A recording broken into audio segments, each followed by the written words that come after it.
Bon, attendez un peu, j'enlève mes lunettes, les gars. Elon Musk vient d'acheter Twitter. Enfin, c'est confirmé. Waouh! Et à peine nommé, le gars annonce déjà de nombreux changements.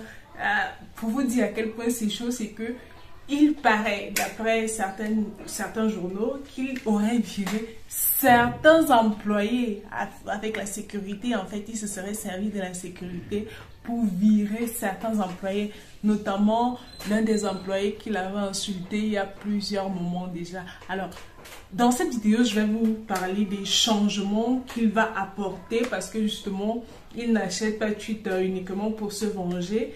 Il l'achète également pour plusieurs raisons. Et dans cette vidéo, on va parler justement de ça. On va voir l'impact que cela peut avoir, que ce soit dans les business, que ce soit en politique et surtout dans notre contexte africain. Le premier changement qu'il a apporté justement, c'est le fait qu'il a enlevé vraiment Twitter de la bourse en fait. Parce que justement, c'était ça son intention depuis avril quand il a annoncé justement son intention de racheter Twitter, c'était d'enlever Twitter de la bourse.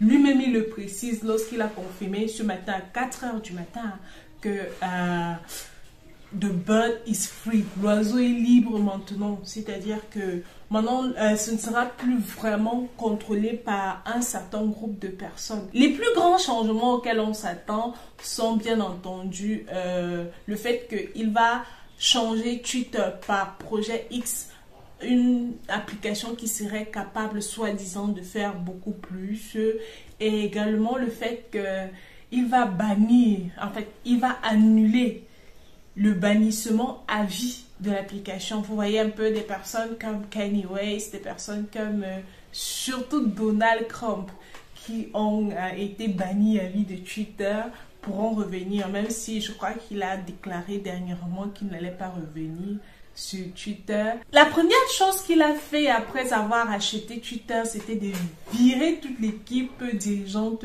de cette entreprise. La lumière est partie, mais bon, on va continuer à parler comme ça. Les personnes qu'il a virées, justement, c'est l'équipe dirigeante. On pense justement à Parag Agrawal. J'ai jamais su prononcer le nom de ce monsieur, le CEO de Twitter. On pense à Ned Segar, Vijaya Gat. Vraiment, les noms de ces Indiens sont souvent assez compliqués à prononcer. Il y a également d'autres personnes qui ont été remerciées, justement. Et probablement, d'après Bloomberg, vous connaissez le magazine Bloomberg, ils sont en train de dire que Elon Musk souhaite peut-être, je dis peut-être, se nommer CEO de Twitter, justement. S'il le fait, le courant est revenu. Bienvenue à Douala. S'il se nomme CEO de Twitter, cela voudra justement dire que il est en train, par exemple, il est en train de viser un peu une certaine influence à la Mark Zuckerberg, justement, où il aura la capacité de contrôler beaucoup plus de choses qu'avec ses autres entreprises. Vous savez qu'il a déjà d'autres entreprises comme SpaceX et tout le reste, et Tesla.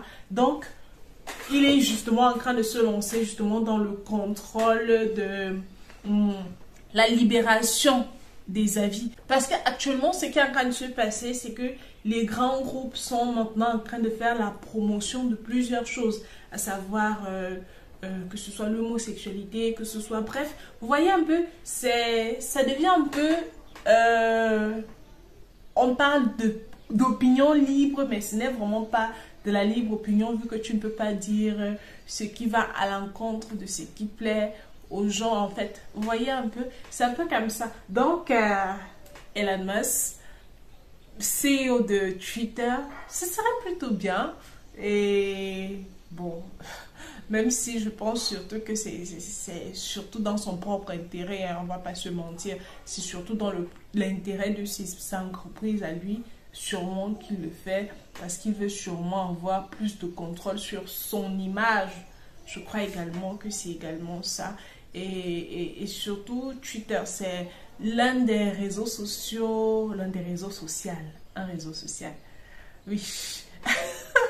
L'un des réseaux sociaux favori des Américains où la plupart des personnes se réfèrent vraiment. C'est pas comme Facebook ici en Afrique, vous voyez un peu, c'est un peu, ça a beaucoup plus d'impact sur la population américaine et je pense justement qu'il est en train de vouloir se positionner en fait. Il est en train de préparer sûrement quelque chose.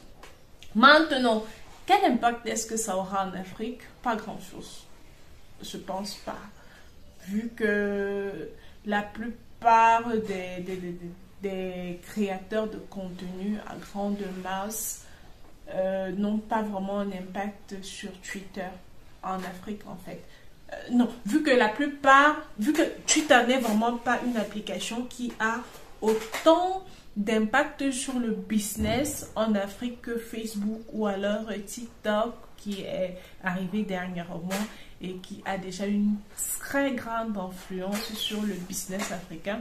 Donc, je ne pense pas que cela aura vraiment un grand impact que ça sur l'Afrique en fait et surtout dans le milieu du business. Moi, je vous parle, je n'ai pas de compte Twitter. Honnêtement, j'ai pas de compte Twitter. Peut-être parce qu'il a acheté, parce que moi, je suis fan de son génie à lui. Je vais peut-être me créer un compte Twitter. Peut-être c'est ça. Mais en dehors de ça, je ne crois pas que cela puisse avoir un grand impact que ça. Mais moi, ça me fait plaisir. Hein. Et ceux qui continuent à dire, mais maintenant, Twitter sera un Africain. Je tiens à vous préciser que ce monsieur-là ne se considère pas comme un Africain. Ce monsieur-là, lui, ce qu'il est en train de faire, c'est construire son empire, c'est construire sa richesse.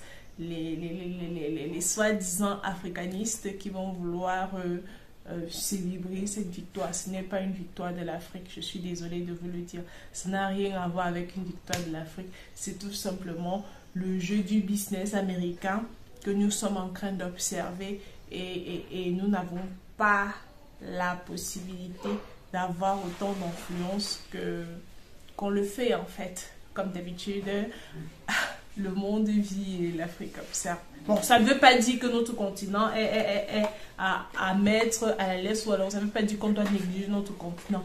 Loin de là, je suis de ceux qui pensent que l'Afrique a beaucoup de potentiel. Je suis juste en train de dire que bah, dans ce coup-là, on n'a pas encore atteint les niveaux d'influence. D'ailleurs, ce n'est même pas notre continent, je veux dire, ça se joue en Amérique, donc on n'a pas à s'inquiéter en fait. Ça veut dire que dans notre cas, ce serait d'avoir justement notre propre réseau social ou qui aurait autant d'influence que ce soit en Afrique et dans les autres continents. Et à ce moment-là, on pourra vraiment parler de l'influence justement de l'Afrique face au reste du monde. Mais c'est très bien, comme lui-même il a dit, l'oiseau est libre. Mais est-ce que l'oiseau sera vraiment libre?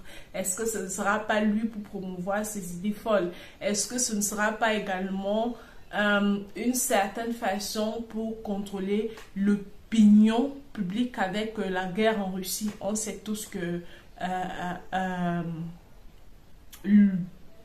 avec Vladimir Poutine, c'est pas l'amour fou entre les deux en fait. Donc c'est également un impact, ça aura également un impact au niveau de la politique parce que justement il est en train de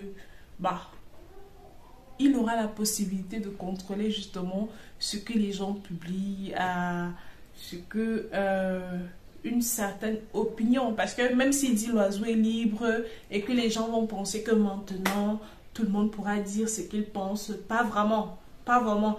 En plus, il a investi combien? 44 milliards de dollars. On n'investit pas 44 milliards de dollars juste pour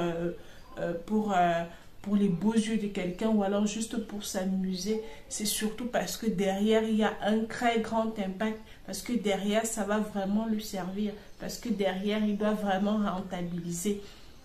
Comme quoi, la guerre continue. Comme quoi, les gars jouent à tous les fronts. Et voilà. Ça m'a vraiment fait... ça m'a fait plaisir de savoir qu'il a racheté Twitter. Ça m'a fait plaisir. Mais également, la source. Ah oui.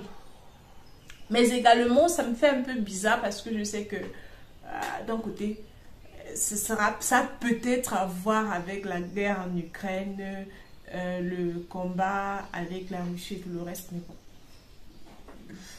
ça ne reste que mon opinion. Et puis, vous allez me dire ce que vous en pensez en commentaire. Voilà. Ma source, c'est Google. Pour ceux qui aimeraient avoir le lien de l'article, peut-être je prendrai la peine de le mentionner, de mettre le lien en commentaire pour que vous puissiez également lire. On attend la suite pour voir les changements que M. Musk apportera à Twitter ou alors application X, comme beaucoup de personnes sont déjà en train de l'appeler. On se retrouve dans la prochaine vidéo. Prenez soin de vous. Ciao, ciao.